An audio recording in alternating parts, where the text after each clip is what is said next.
भक्तजन, आज हम पुत्रदा एकादशी व्रत कथा सुनेंगे। तो आइए कथा प्रारंभ करते हैं। पुत्रदा एकादशी के महत्व के बारे में स्वयं श्री कृष्ण ने अर्जुन को बताया था। अर्जुन ने एकादशी के महत्व के बारे में सुनते हुए श्री कृष्ण से पूछा, हे प्रभु, मुझे आप श्रावण मास के शुक्ल पक्ष की एकादशी की कथा सुनाने की कृपा करें। इसके बाद श्री कृष्ण ने कहा, हे धनुर्धर, श्रावण मास के शुक्ल पक्ष की एकादशी की कथा को सुनने मात्र से अनंत यज्ञ के बराबर फल की प्राप्ति होती है। तो द्वापर युग के आरंभ में ही महिष्मती नाम का एक नगरी थी। इस नगरी में महीजीत नाम का एक राजा राज्य करता था, जो बड़ा ही शांति और धर्म प्रिय राजा था। लेकिन उसको कोई संतान नहीं थी, जिसके कारण वह काफ़ी परेशान रहता था। अपनी वृद्धावस्था आती देख राजा ने प्रजा के प्रतिनिधित्व को बुलाया और उनसे कहा, हे प्रियजनों, मेरे खजाने में किसी भी प्रकार का अन्याय या पाप के द्वारा एकत्र किया हुआ धन नहीं है। न ही मैंने कभी देवी देवता और ब्राह्मणों का धन छीना है। किसी दूसरे की धरोहर भी मैंने नहीं ली है। मैंने हमेशा प्रजा को अपने पुत्र के समान माना है और उनका पालन करता हूँ। मैं अपराधियों को पुत्र तथा बांधतों की तरह दंड देता रहता हूँ। किसी से घृणा नहीं करता, सबको सम्मान देता हूँ, सज्जनों की सदा पूजा करता हूँ। इस प्रकार धर्मयुक्त राज्य करते हुए मेरे पुत्र नहीं हैं, सो मैं अत्यंत दुख पा रहा हूँ। इसका क्या कारण है? राजा महीजीत की इस बात को विचारने के लिए मंत्री तथा प्रजा के प्रतिनिधि वन को गए। वहाँ बड़े बड़े ऋषि मुनियों के दर्शन किए।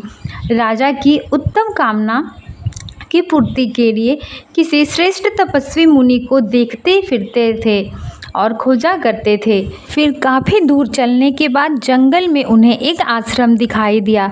वो सब मंत्रीगण वहाँ पर पहुँचे तो उन्होंने देखा कि एक ऋषि मुनि, जो कि बड़े ही तपस्वी हैं, परमात्मा में मन लगाए हुए निरंतर निराहार रह रहे हैं और सनातन धर्म के गुणों की जताने वाला तथा समस्त शास्त्रों के ज्ञान से वह युक्त थे।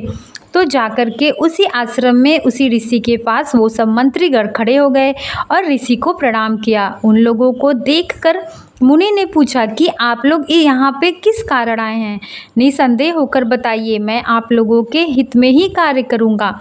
मेरा जन्म केवल दूसरों के उपकार के लिए हुआ है, इसमें कोई भी संदेह मत करना। लोमस ऋषि के ऐसे वचन सुनकर सब लोग बोले, हे महर्षि, आप हमारी बात जानने में ब्रह्मा से भी अधिक असमर्थ हैं, अतः आप हमारे इस संदेह को दूर कीजिए। महिष्मती पुरी का धर्मराजा महीजीत प्रजा का पुत्र के समान पालन करता है, फिर भी वह पुत्रहीन होने के कारण दुखी है। उन लोगों ने आगे कहा कि हम लोग उनकी प्रजा हैं, अतः उसके दुख से हम भी दुखी हैं। आपके दर्शन से ही हमें पूर्ण विश्वास है कि हमारा यह संकट अवश्य दूर हो जाएगा, क्योंकि महान पुरुषों के दर्शन मात्र से अनेक कष्ट दूर हो जाते हैं। अब आप कृपा करके राजा के पुत्र होने का उपाय बताएं। यह वार्ता सुनकर ऋषि ने थोड़ी देर के लिए नेत्र बंद किया और राजा के पूर्व जन्म का वृत्तांत जानकर कहने लगे, यह राजा पूर्व जन्म में एक निर्धन वैश्य था। निर्धन होने के कारण इसने कई बुरे कर्म किए। यह एक गांव से दूसरे गांव व्यापार करने जाया करता था। एक समय श्रेष्ठ मास के शुक्ल पक्ष की द्वादशी के दिन मध्याह्न के समय, जब वह 2 दिन से भूखा प्यासा था, एक जलाशय पर जल पीने गया। उसी स्थान पर एक तत्काल की विवाही हुई प्यासी गौ जल पी रही थी। राजा ने उस प्यासी गाय को जल पीते हुए हटा दिया और जल स्वयं पीने लगा। इसलिए राजा को यह दुख सहना पड़ रहा है। एकादशी के दिन भूखा रहने से वह राजा हुआ और प्यासी गौ को जल पीते हुए हटाने के कारण पुत्र वियोग पर दुखी रहने लगा।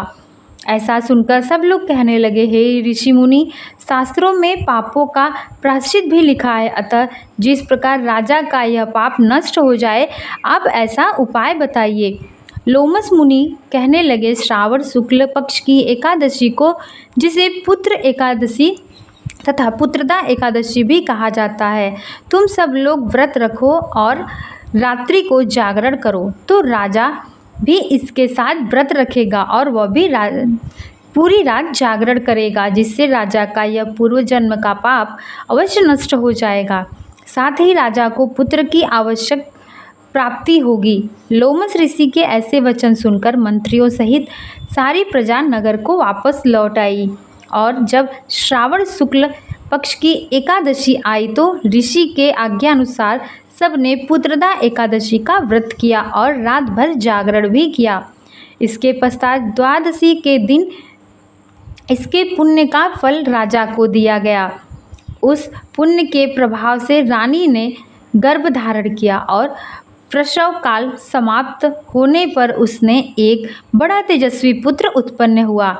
इसलिए हे राजन, इस श्रावण शुक्ल एकादशी का नाम पुत्रदा पड़ा। अतः संतान सुख की इच्छा हासिल करने वाले इस व्रत को अवश्य करें। यह व्रत करने तथा इसके महात्म को सुनने मात्र से इंसान जब तक पृथ्वी पर रहता है संतान सुख की प्राप्ति होती है उसे, और बाद में वह परलोक को सिद्ध होता है।